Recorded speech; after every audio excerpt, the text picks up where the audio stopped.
बिस्मिल्लाहिर्रहमानिर्रहीम। Welcome back everyone. आज की इस न्यू वीडियो में हम करेंगे लेक्चर नंबर 26 से लेकर 30 तक। और इस बार शॉर्ट नोट्स जो हैं प्रीवियस लेक्चर्स के वो मैं नहीं बना पाई, तो इसके लिए आपको वो वीडियो को ही देखना पड़ेगा। अब हम लेक्चर नंबर 26 स्टार्ट करते हैं, जिसमें आईपी सब नेटिंग के बारे में बताया गया है। तो इसकी डेफिनेशन सबसे पहले देखते हैं, सब नेट क्या होता है। अ सब नेट और सब network is a network inside a network. जैसा कि यहाँ पर मैं आपको समझाती हूँ, एक बड़ा नेटवर्क है, ठीक है। ये इस तरह एक बड़ा नेटवर्क है। इस बड़े नेटवर्क के अंदर छोटे छोटे नेटवर्क्स बने हुए हैं, तो इस चीज़ को बोलेंगे सबनेट। अब यहाँ पर जो उन्होंने मेन चीज़ बताई है कि जो कंप्यूटर वाला सिस्टम था, इंटरनेट का सिस्टम था, जब जब वो बड़ा होता गया, बढ़ता गया, तो उसके लिए क्या हो गया, हमारे पास बिकम अ लिमिटेशन, यानी कि लिमिट्स आना शुरू हो गई। वो काम जो है ज़रूरत से ज़्यादा बढ़ता गया, तो हमारे लिए मसला हो गया। फिर उस चीज़ को ठीक करने के लिए क्या हुआ कि कुछ जो तरीके हैं इंट्रोड्यूस करवाए गए। वो तरीके क्या है हम नीचे देखते हैं। वो हैं सबनेट एड्रेसिंग और दूसरा है क्लासलेस एड्रेसिंग। ये दो नाम आपने अच्छे से याद करने हैं, और ज़्यादातर सबनेट एड्रेसिंग वाला जो टॉपिक है मेरे ख्याल में ये डिस्कस होगा इस चैप्टर में। यहाँ पर एक एमसीक्यूज़ है आपका, मैंने ऑलरेडी लिखा हुआ है, लेकिन फिर भी मैं आपको पॉइंट आउट करवा दूँ कि जो 3 पॉसिबल साइजेस होते हैं जिसमें सारे नेटवर्क्स को चूज़ करना पड़ता है, किसी एक चीज़ को चूज़ करना पड़ता है। आगे बता रहे हैं, instead of having 3 distinct address classes, यानी कि अलग अलग 3 एड्रेस क्लासेस होने की बजाय हम ये करते हैं कि डिवीजन को अलाउ कर देते हैं प्रीफिक्स और सफिक्स के दरमियान, जहाँ पर क्या होता है, आर्बिट्रेरी बाउंड्री क्रिएट होती है या अकर होती है। किस तरह, अगर आपने प्रीफिक्स और सफिक्स के दरमियान डिवीजन कर दी है, तो ये वाली चीज़ जो है अकर हो जाएगी या बन जाएगी। इसमें 28 बिट लॉन्ग के बारे में कहा गया कि आप इसको भी यूज़ कर सकते हैं, तो आपने इस लाइन को एक दफ़ा रीड कर लेना है। सबनेट मास्क या फिर एड्रेस मास्क, ये एक ही चीज़ के दो नाम हैं। तो यहाँ पर बता रहे हैं आर्बिट्री बाउंड्री जो है आईपी एड्रेस में कैसे डिवाइड होती है। ऊपर इसको बारे में पढ़ा है ना, बनती कैसे है, अब ये डिवाइड कैसे होती है। तो इसको होता है, अगर आपने क्लास लेस या फिर सब नेट एड्रेस, ये दो वर्ड अच्छे से याद रखना, क्योंकि इसी पे हमारा पूरा चैप्टर बाउंड हुआ है। इन दो चीज़ों को यूज़ करने के लिए क्या होता है, टेबल के अंदर होस्ट और राउटर होते हैं जिनमें एड्रेस होता है। होस्ट और राउटर के अंदर हमेशा एड्रेस वाली बात होगी, क्योंकि वो बताता है कि कौन सी चीज़ कहाँ पे आ रही है और कहाँ पे जा रही है। तो इसके अंदर 2 पीस होने चाहिए इन्फॉर्मेशन के। पहला कौन सा होना चाहिए, 32 बिट एड्रेस होना चाहिए खुद, पहले सबसे पहले 32 बिट का एड्रेस होना चाहिए, और दूसरा होना चाहिए 32 बिट वैल्यू। उस वैल्यू के अंदर क्या आता है, जो कि बता देती है हमारे पास बाउंड्री कौन सी है, और उस बाउंड्री को कहते हैं एड्रेस मास्क या फिर सबनेट मास्क। अगर ये नहीं समझ आया तो मैं एक दफ़ा हल्का सा रिवाइज कर देती हूँ। क्लासलेस और सबनेट को यूज़ करने के लिए हमें क्या होता है, होस्ट या राउटर के अंदर एक एड्रेस होता है जिसके अंदर 2 पीसीज होते हैं। पहला होता है 32 बिट एड्रेस, वो खुद वाला होता है, और दूसरी वैल्यू होती है जो कि हमें बताती है कि बाउंड्री कैसी है। उसके बाद यहाँ से 2 चीज़ें याद करनी है। डी को बोलेंगे डेस्टिनेशन एड्रेस, और एएम के बारे में 32 बिट आईपी एड्रेस और 32 बिट एड्रेस मास्क, इस चीज़ को याद रखना है। और ये जो है ना एड्रेस मास्क और सबनेट मास्क, ये अल्टरनेटिव नाम के तौर पर आ सकता है कि इसका दूसरा नाम क्या है, और इसकी डेफिनेशन भी आ सकती है। उसके बाद CIDR notation inside a computer, her computer के अंदर जो होता है, हर एड्रेस मास्क जो होता है स्टोर होता है 32 बिट वैल्यू के अंदर। 32 बिट वैल्यू, ये वर्ड याद रखना है। हर कंप्यूटर के अंदर जो एड्रेस मास्क होता है वो किस में सेव होता है, 32 बिट वैल्यू के अंदर। उसके बाद है when we enter a prefix and an address mask they use modified form of dotted decimal. जब भी हम प्रीफिक्स को यूज़ करते हैं, या फिर मैं अब इसको सिर्फ मास्क बोलूँगी, मास्क को यूज़ करते हैं, तो वो हमें एक डॉटेड डेसिमल दे देता है, जो क्या कहलाता है, CIDR एड्रेसिंग, और इसका दूसरा नाम भी क्या है, CIDR नोटेशन। उसके बाद हम देखते हैं, इसको आपने रीड कर लेना। यहाँ पर हम 3 पीसीस के बारे में देखते हैं। 3 पीसीस कौन से हैं, 2 of them each big enough for 1 of 2 customers. इनमें से जो 2 होते हैं वो काफ़ी बड़े होते हैं, जो 2 कस्टमर्स के लिए यूज़ हो सकते हैं। उसके बाद जो तीसरा बचता है अवेलेबल फॉर फ्यूचर कस्टमर, यानी कि 2 चीज़ें यूज़ हो सकती हैं 2 कस्टमर के लिए, और जो तीसरा पीस होता है वो क्या होता है, सेव कर लेते हैं बाद में यूज़ करने के लिए। उसके बाद ये एग्जाम्पल है, इसको इग्नोर करें। इस समरी को बस एक दफ़ा देख लेना है, ठीक है। वैसे अभी तक मैंने तो नहीं देखी पेपर में, लेकिन इसको बस एक दफ़ा रीड कर लेना, क्योंकि बुक में मैं आपको कभी भी नहीं बोलूँगी कि ये वाली चीज़ छोड़ दो, ये बाकी लोग बोल सकते हैं, मैं नहीं बोलती, क्योंकि कुछ भी आ सकता है एग्ज़ाम्स में। लेक्चर नंबर 27 स्टार्ट हो रहा है, एड्रेस रिवोल्यूशन प्रोटोकॉल, ARP। इसको याद रखना है, ये फर्स्ट लाइन में ही आपका क्वेश्चन बन गया है। अब हम देखते हैं प्रोटोकॉल एड्रेस और पैकेट डिलीवरी क्या होती है। प्रोटोकॉल एड्रेस जो होती है वो एब्स्ट्रैक्शन होती है जो सॉफ्टवेयर देता है। सॉफ्टवेयर जो भी एब्स्ट्रैक्शन देता है उसको आप बोलेंगे प्रोटोकॉल एड्रेसेस। फिजिकल नेटवर्क में क्या होता है, hardware does not know how to locate computer from it protocol addresses. Hardware यानी कि समझ लो सीपीयू को नहीं पता होता कि उसने कैसे कंप्यूटर को लोकेट करना है, या जो भी चीज़ उसको चाहिए या देनी है वो कैसे उसको लोकेट करे। The protocol address of the next hop must be translated to an equivalent hardware. जो भी प्रोटोकॉल एड्रेस है अगले हार्डवेयर के एड्रेस के मुताबिक ट्रांसलेट किया जाएगा और उसके बाद जो है पैकेट सेंड हो सकता है। ये चीज़ आपने जहन में रखनी है, इसको स्टोरी के तौर पर अपने जहन में रखेंगे तो ये पूरे का पूरा पैराग्राफ आपको याद हो जाएगा। एड्रेसेस रेजोल्यूशन, ये मेरे ख्याल में ऊपर वर्ड जो है ना रेजोल्यूशन ही होगा, इसीलिए कुछ गड़बड़ लग रही थी, इसको देख लेना आप। Mapping between a protocol address and a hardware address is called address resolution. Protocol वाले को एड्रेस हार्डवेयर के एड्रेस के साथ जो है मैप अगर करना है, आपने कनेक्ट करवाना है या कुछ भी है इससे रिलेटेड कोई काम करना है तो इसको बोलेंगे हार्डवेयर रेजोल्यूशन। होस्ट और राउटर के बारे में बताया गया कि ये क्या करते हैं, एड्रेस रेजोल्यूशन को यूज़ करते हैं जब भी उन्हें कोई पैकेट सेंड करना होता है दूसरे कंप्यूटर में, लेकिन सेम फिजिकल नेटवर्क के साथ। उसके बाद हम नेक्स्ट देखते हैं क्या है, एड्रेस रेजोल्यूशन टेक्निक्स। कौन सी टेक्निक्स होती हैं, ये वाली इंपॉर्टेंट है। Table lookup, closed form computation, table वाली ज़्यादा यूज़ होती है या क्वेश्चन पूछा जाता है। तीसरे नंबर पे आती है मैसेज एक्सचेंज। अब हम बारी बारी देखते हैं इन तीनों में होता क्या है। पहली वाली टेबल लुकअप है, तो इसमें क्या होता है, बाइंडिंग और mapping is stored in a table in memory. जो भी चीज़ बाइंड हुई हुई है या मैप हुई हुई है उसको टेबल की सूरत में सेव किया जाएगा। उसके बाद क्या है, which the software searches when it needs to resolve an address. Software को करेगा, सेव करेगा या सर्च करेगा जब भी उसे हल करना हो या ढूंढना हो। क्लोज्ड फॉर्म में क्या होता है, protocol address assign to a computer is chosen carefully so that computer hardware address can be computed from protocol address. Protocol address की मदद से जब भी वो उसको एड्रेस को फाइंड आउट करना चाहे या साइन करना चाहे तो क्या होगा, वो यूज़ करेगा बेसिक बुलियन और अर्थमेटिक ऑपरेशन। बेसिक बुलियन और अर्थमेटिक ऑपरेशन, ये आपका इम्पोर्टेंट टॉपिक है, इन दोनों नामों को अच्छे से याद रखो। और ये किसके अंदर बात हो रही है, क्लोज्ड फॉर्म कंप्यूटेशन के अंदर। थर्ड आता है मैसेज एक्सचेंज। मैसेज एक्सचेंज का मतलब है कि एक जो मैसेज है वो दूसरी जगह पर जा रहा है। Message across a network to resolve an address, address को रिजॉल्व करने के लिए मैसेज जो है एक्सचेंज किया जाता है।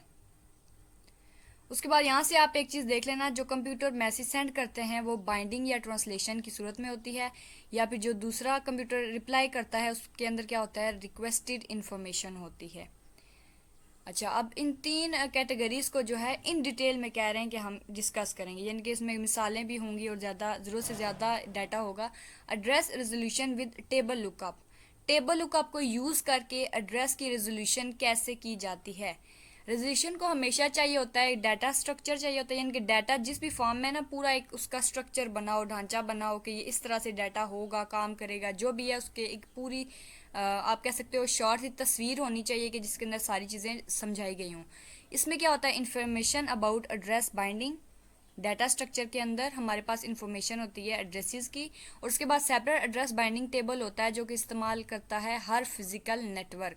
अब इसका सबसे इम्पोर्टेंट जो फ़ायदा होता है वो क्या होता है, जनरलिटी। जनरल होता है यानी कि ईजीली नॉर्मल होता है, ईजी भी होता है। जनरल का मतलब है हर कोई इसको अच्छे से समझ सकता है। उसके बाद है for less than a dozen host a sequential search can suffice. अब यहाँ पे भी मेरे ख्याल में कोई जो है स्पेलिंग मिस्टेक है, तो आपने इसको एक दफ़ा किसी बुक से या किसी सीनियर से पूछ लेना है। There are two standard implementations to improve computational efficiency.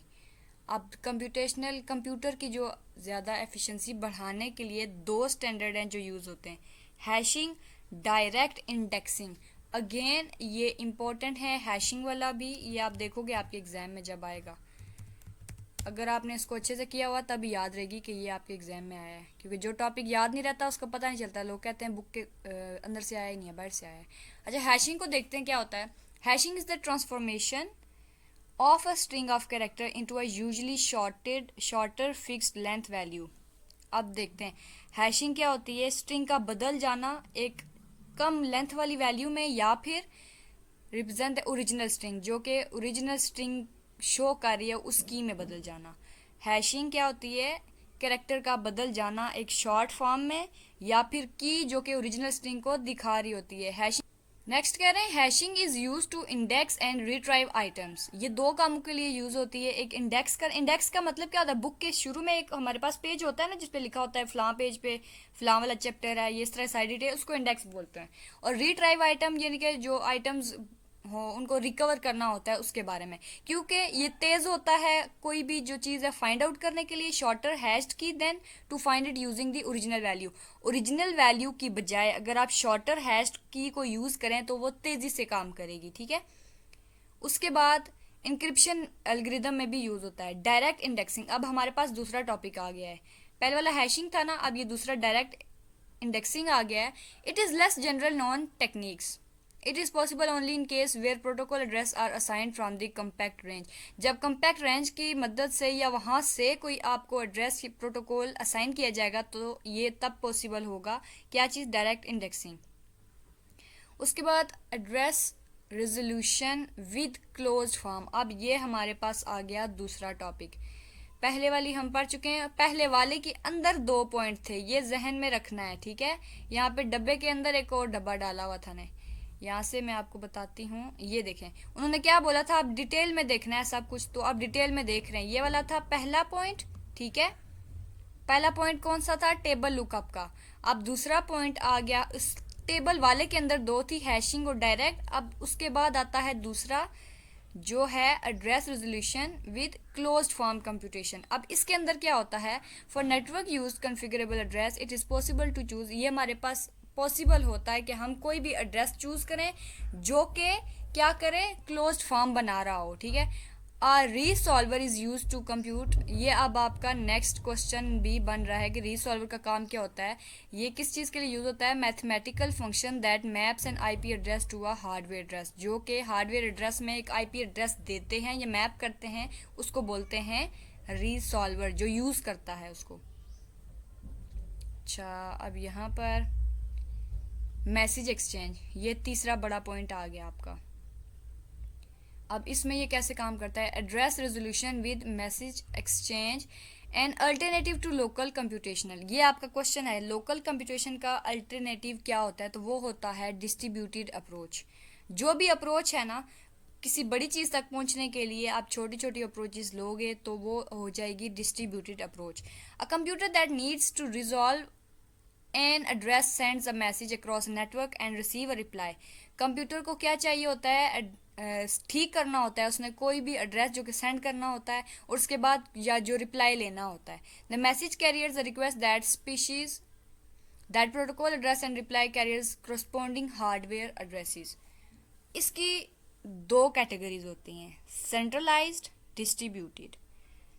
अब इनको देखते हैं। सेंट्रलाइज्ड वाली क्या होती है, नेटवर्क इंक्लूड 1 और मोर सर्विसेज या सर्वर, सॉरी सर्विसेज नहीं है, ये सर्वर है, सर्वर जहाँ से सर्विस मिलेगी। इसके अंदर एक या एक से ज़्यादा होगा। That are assign the task of answering address resolution request. जो रिक्वेस्ट की जाएगी उसको अगर आंसर कर रहे हैं और एक या एक से ज़्यादा सर्वर हैं तो उसको बोलेंगे सेंट्रलाइज, ठीक है। और ये इसका फ़ायदा भी आगे लिखा हुआ है, पढ़ लेना। डिस्ट्रीब्यूटेड का मतलब each computer on the network participate in address resolution by arranging to answer resolution request for its address। Her computer जो है रिक्वेस्ट को, रेजोल्यूशन को या सॉल्व करने के लिए यूज़ हो रहा है तो अलग अलग अपना पार्टिसिपेट कर रहा है। It also has advantage that address resolution servers can become a bottle neck and reduce cost.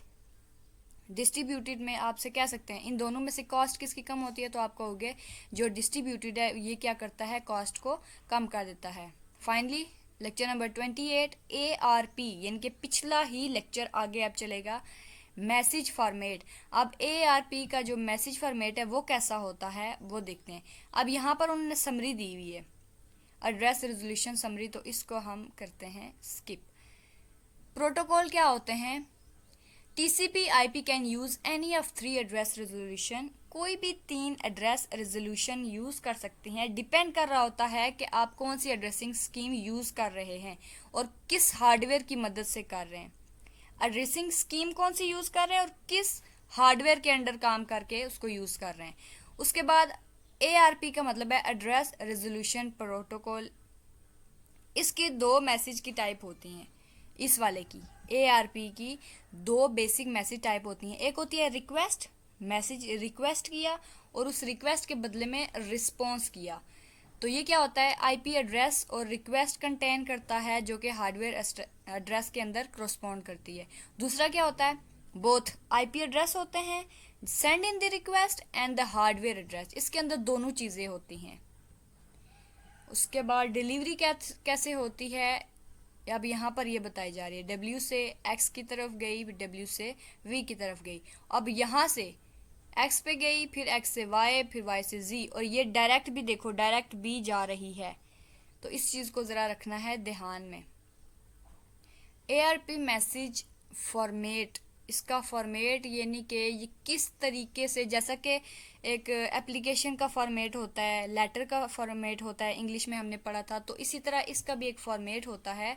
Although the ARP message format is sufficiently general, यानी कि नॉर्मलाइज होता है, हर कोई इसको अच्छे से समझ सकता है और बना सकता है। To allow arbitrary protocol and hardware address, ARP is almost always used to bind a 32-bit IP address to a 48-bit Ethernet address। ये चीज़ मैं आपके लिए हाईलाइट कर दूं। यहाँ से क्या होता है, नॉर्मली जो यूज़ करता है 32 बिट का IP एड्रेस होता है और 48 बिट का ईथरनेट एड्रेस होता है। उसके बाद सेंडिंग एन ARP मैसेज, तो ये चीज़ कैसे होती है? जब भी कोई कंप्यूटर ARP मैसेज सेंड करता है दूसरे वाले को, तो क्या होता है, मैसेज ट्रैवल करता है inside the hardware frame, hardware के अंदर मैसेज जो है ट्रैवल करता है। तो इसमें टेक्निकली क्या होता है, कोई भी मैसेज जब आप फ्रेम के अंदर डालते हो एक जगह से दूसरी जगह भेजने के लिए, तो उस चीज़ को बोलते हैं इनकैप्सुलेशन। इनकैप्सुलेशन की हम वर्डिंग में ईजीली डेफिनेशन देखते हैं, अगर इंटरनेट से हमें मिल गई तो हम उसको भी अच्छे से समझ लेंगे। तो यहाँ पर तो बहुत लेंथी हो रहा है काम, तो ये डेफिनेशन हमें मिल गई। इनकैप्सुलेशन, इसको आपने अच्छे से पढ़ लेना है, ठीक है। अगर आपके सिलेबस में ना भी हो तब भी ये चीज़ें आपके काम की होती हैं। इनकैप्सुलेशन क्या होती है? Process by which a lower layer protocol receive data from a higher, यानी कि कम जो लेवल वाला है वो हाई लेवल से डाटा लेता है, and then place the data into the data portion of its frame, जिस फ्रेम के अंदर उस डाटा ने आना है ना वहाँ उसको पहुँचा देता है। तो यहाँ पर भी वही चीज़ बताई है, प्लेसिंग मैसेज, यानी कि मैसेज की जगह आप डाटा वर्ड यूज़ कर सकते हो inside a frame for transport. तो यही चीज़ अल्टरनेटिव वर्ड्स में बताई गई है आपको। अब आगे टॉपिक आता है कि हमें कैसे पता चलेगा कि ARP रिस्पॉन्स कर रहा है। तो ये चीज़ हमें बताएगी the type field in the frame header. Frame header के अंदर जिस तरह की फील्ड होगी ना, टाइप कौन सी है फील्ड की, वो हमें बताएगी कि ARP मैसेज किस तरह से आ रहा है, या उसको फाइंड आउट कर लेगी। ये आपका क्वेश्चन बन सकता है, ठीक है, कि कंप्यूटर को कैसे पता चलेगा कि जो आने वाला फ्रेम है वो ARP मैसेज है। तो वो क्या होगा, जो उसके अंदर टाइप फील्ड है वो उसको बताएगी कि फ्रेम हेडर में कि ये कौन सा फ्रेम हमारे पास आ रहा है। The Ethernet standard species that the type field in an Ethernet frame carrying an ARP, तो जो ईथरनेट फ्रेम होता है वो क्या करता है, ARP मैसेज को कंटेन करता है, और उसके अंदर होता है हेक्साडेसिमल वैल्यूज जो कि 0 से 806 के दौरान होती हैं। और इसको आपने एक दफ़ा देख लेना है। ये जो है आपका क्वेश्चन पूछ सकते हैं। कैसे पूछ सकते हैं? ये हो सकता है आपके क्वेश्चन में दिया गया हो किसी एक चीज़ को, या इसको या फिर इसको ब्लैंक में दिया गया हो, और यहाँ पर आपने एक चीज़ देखनी है कि 806 लिखा हुआ है ना, अगर यहाँ पर कोई नंबर होगा तो वो सोर्स एड्रेस होगा, यहाँ पर कुछ होगा तो वो डेस्टिनेशन एड्रेस होगा, और लास्ट वाले में क्या होगा, डेटा इन फ्रेम कंप्लीट ARP मैसेज। अगला टॉपिक है कैशिंग ARP रिस्पॉन्सेज। तो हम इनके रिस्पॉन्सेज को कैसे डील कर सकते हैं। Although message exchange can be use to bind address. अब ये अलग से मैसेज का एक काम है जो यूज़ क्या करता है, बाइंड एड्रेस करने के लिए मैसेजेस यूज़ होते हैं, और उसके बाद रिक्वेस्ट सेंड करने के लिए, और उसके बाद to reduce network traffic. Network के ऊपर जो ट्रैफिक है, ज़्यादा रश पड़ जाएगा, लोड पड़ जाएगा, तो उसको कम करने के लिए क्या होगा, ARP software extracts and save the information from a response to that it can be use for subsequent packets. Subsequence packets यानी कि छोटे पैकेट्स के अंदर जो यूज़ होगा उस इंफॉर्मेशन को यूज़ करेगा उस चीज़ को सेव करने के लिए, ट्रैफिक को कम करने में। उसके बाद है processing and incoming आरपा message. Sorry, ये आर्प लिखा हुआ है, आरपा वर्ड जो है मेरे मुंह में पक गया है। ARP मैसेज को ठीक करने के लिए क्या होगा, when an ARP message arrives, जब भी ARP मैसेज आता है तो क्या होता है, protocol specified that the receiver must perform 2 basic steps. अब जब भी आपके पास मैसेज आया तो आपका जो रिसीवर है उसने 2 बेसिक काम करने। पहला काम है receiver extracts the sender addressing. Extract करेगा यानी कि उसको डी कोड करेगा जो चीज़ उसके पास आई है, और उसके बाद चेक करेगा इट इज़ प्रेजेंट इन दी कैची। कैची के अंदर वो प्रेजेंट है या नहीं, पहले एक्सट्रैक्ट करेगा, फिर उसके बाद चेक करेगा कैची के अंदर वो है या नहीं। इफ़ नॉट इट अपडेट्स दी कैची। अगर नहीं है तो उसको अपडेट कर देगा। रिसीवर क्या करता है, एग्जामिन करता है operation field of the message to determine whether the message is request और अ रिस्पॉन्स। अब जो रिसीवर होगा एग्जामिन करेगा कि जो भी मैसेज उसके पास आया है वो रिक्वेस्ट भेजी गई है या फिर उसके रिक्वेस्ट के जवाब में रिस्पॉन्स आया है। आगे आता है लेयरिंग, एड्रेस रेजोल्यूशन और प्रोटोकॉल एड्रेस। ये 3 टॉपिक्स आते हैं। तो पहले वाला है ARP जो है नेटवर्क होता है किसका, इंटरफेस लेयर फंक्शन का। Protocol address are used in all higher layer. जो प्रोटोकॉल वाले होते हैं एड्रेस वो ऊपर वाली यानी कि हायर लेयर के अंदर यूज होते हैं। लेयर कौन सी होती हैं, इस तरह की लेयर्स होती हैं, ठीक है। Applications higher layer of protocol software, तो ये क्या होते हैं, प्रोटोकॉल एड्रेस यूज होता है इसमें हायर वाली में। और उसके बाद जो एड्रेस रेजोल्यूशन होती है ये इन दोनों के बीच में होती है, ये बाउंड्री है ना, प्रोटोकॉल एड्रेस बाउंड्री। और उसके बाद लास्ट में आता है हार्डवेयर एड्रेस यूज्ड। अब मेरे ख्याल में ये लेक्चर हो गया ख़त्म। 29 की तरफ बढ़ते हैं। IP डाटाग्राम्स एंड डाटाग्राम फॉरवर्डिंग इन्होंने सारे कैपिटल्स में लिखे हुए, उनको पढ़ने में बहुत मुश्किल होती है। कनेक्शन लेस टॉपिक स्टार्ट होता है कनेक्शन लेस सर्विस, जो कि ऑलरेडी हम पढ़ चुके हैं। End to end delivery service में क्या होता है कि वो कनेक्शन लेस होती है। End to end delivery already पढ़ा भी है हमने। The main feature of this service are as follow, यानी कि कनेक्शन लेस का जो मेन फीचर होता है वो क्या होता है, it includes extension of local area network abstraction. तो ये इसका जो मेन काम है वो है। उसके बाद यहाँ पर उन्होंने बताया है transport protocol use this connectionless service to provide. Transport वाला जो प्रोटोकॉल होता है वो क्या करता है, इस चीज़ को, इस सर्विस को यूज़ करता है 2 चीज़ें देने के लिए। कनेक्शन लेस डाटा डिलीवरी, यानी कि ऐसे डाटा की डिलीवरी हो जिसमें कोई कनेक्शन ना बना हुआ हो। और उसके बाद connection oriented data delivery, TCP और UTP, ये दोनों आपके MCQs आ जाते हैं कॉन्सेप्ट से रिलेटेड। वर्चुअल पैकेट्स क्या होते हैं, वर्चुअल का मतलब होता है जो चीज़ रियलिटी में नहीं होती, एग्जिस्ट नहीं करती, फिजिकली एग्जिस्ट नहीं करती, तो ये पैकेट्स भी उसी तरह होते हैं। ये पैकेट्स करते हैं सर्व सेम पर्पज़ इन इंटरनेट एज फ्रेम। जैसा कि फ्रेम काम करता है ना लोकल एरिया नेटवर्क में, इसी तरह ये जो वर्चुअल पैकेट्स होते हैं इंटरनेट में काम करते हैं। उसके बाद हर पैकेट के अंदर एक हेडर होता है। राउटर क्या, अब ये राउटर के बारे में बता रहे हैं, जो कि गेटवेज होते हैं। राउटर और गेटवेज जो है एक दूसरे के साथ मिलते जुलते होते हैं, जो कि नेटवर्क्स को एक दूसरे के साथ जोड़ कर रखते हैं। उसके बाद फॉर्मेट बताया गया है IP डाटाग्राम का। तो इसमें क्या होता है, the unit of IP data delivery is called datagram. Datagram ये इस शक्ल का होता है, ठीक है, इसको बोलेंगे IP data delivery is called datagram. उसके बाद इसके साइज के बारे में बताया गया है। Header area usually fix 20 octets, 20 octets का जो इसका फिक्स होता है साइज। और उसके बाद क्या होता है, लेकिन ऑप्शन हो सकते हैं, लेकिन ज़्यादातर 20 ऑक्टेट्स होते हैं। उसके बाद इन्होंने बताया ऑक्टेट्स कहाँ से होते हैं, 1 से लेकर 1 ऑक्टेट और फिर 65.535 ऑक्टेट्स, जो कि 216 से 1 की तरफ जाते हैं। उसके बाद डाटा एरिया जो होता है, जिस एरिया में डाटा रखा जाता है, वो हेडर से ज़्यादा बड़ा होता है। Forwarding datagrams, header contains all information needed to deliver datagram to the destination. Computer तक जो चीज़ पहुंचानी है उसमें जितनी भी इंफॉर्मेशन है वो हेडर रखता है, ठीक है। जैसे हेड को हर चीज़ के बारे में पता होता है ना, वैसे हेडर सारी इन्फॉर्मेशन रखता है कि डेस्टिनेशन यानी कि जहाँ पहुँचना है उसने इन्फॉर्मेशन ने। अब यहाँ पर 1 2 3 4 चीज़ें होती हैं। डेस्टिनेशन यानी कि कहाँ पहुँचना है, सोर्स कहाँ से आ रहा है, आइडेंटिफायर आप कह सकते हो उसका नाम क्या है या उसकी इंपॉर्टेंट चीज़ क्या है जिससे उसको अलग किया जाता है दूसरी चीज़ों से। अदर डिलीवरी इन्फॉर्मेशन यानी कि कुछ एक्स्ट्रा भी हो सकता है साथ में, तो वो ये 4 चीज़ें मिलकर उसको बनाती हैं।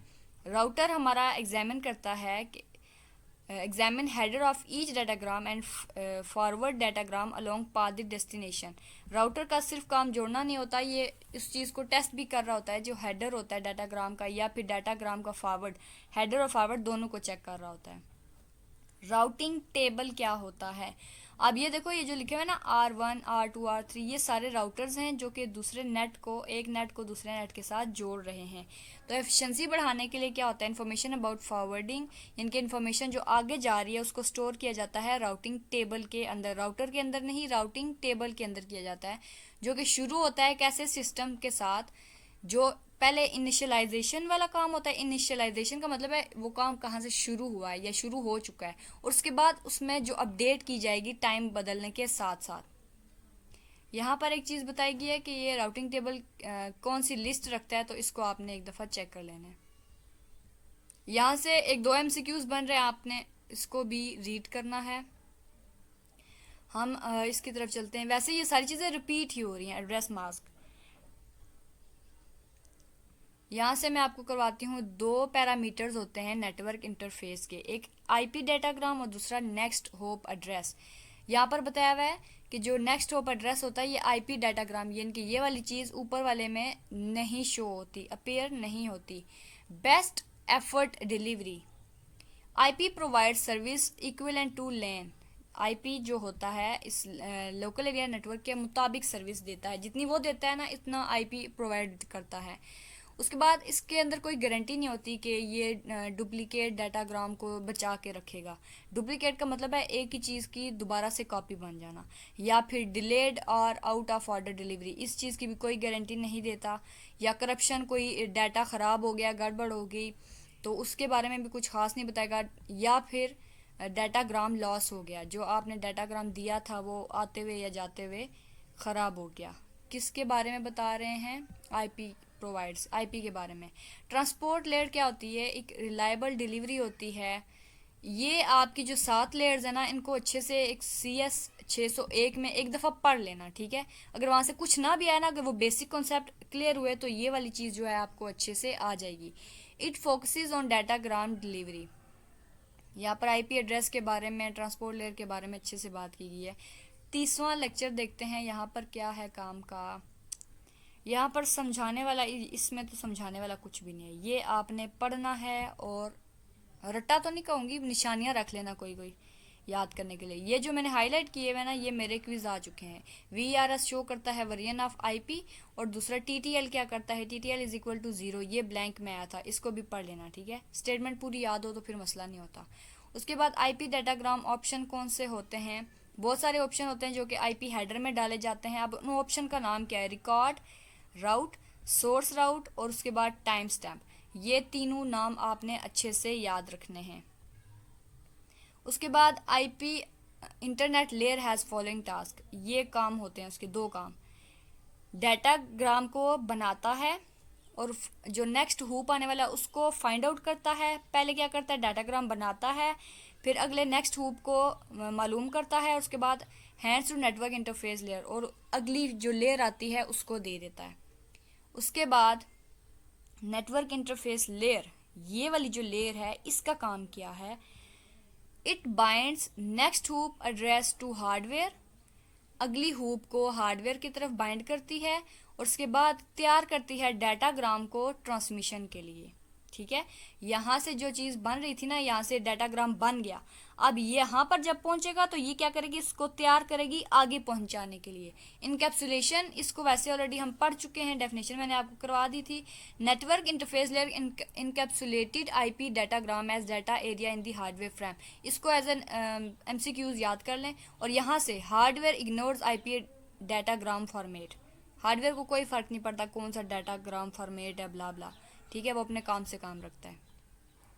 और इसको देख लें, ठीक है, ये आपसे पूछ सकते हैं, समझो इसको ब्लैंक में दे देंगे और बोलेंगे बताओ यहाँ पर आईपी हेडर आता है या क्या आता है। तो ये इसको एक दफ़ा बल्कि 2 दफ़ा देख लो ताकि दिमाग में बैठ जाए। इनकैप्सुलेशन अक्रॉस मल्टीपल होप्स, इसको रहने देते हैं।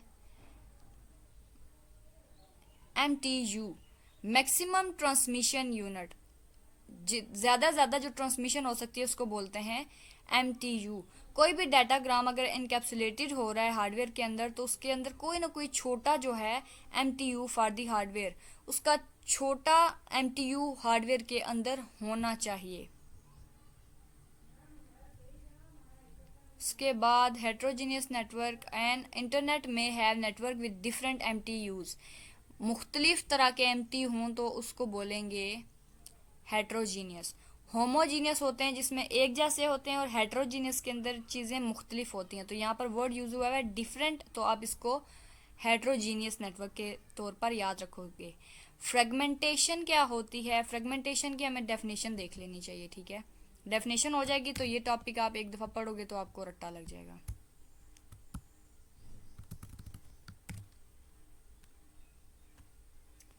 इन नेटवर्क तो देखते हैं, यहाँ पर कोई एग्जैक्ट डेफिनेशन नहीं मिली हमें। Fragmentation at the network layer is a process of dividing a large data packet into smaller. बड़े वाले काम को छोटे में डिवाइड कर देना, यानी कि बड़ी चीज़ को छोटी चीज़ में डिवाइड कर देने को बोलते हैं फ्रेगमेंटेशन। ये कॉपी नहीं हो रहा, बस आप यहीं से फिर एक दफ़ा पढ़ लेना, ठीक है।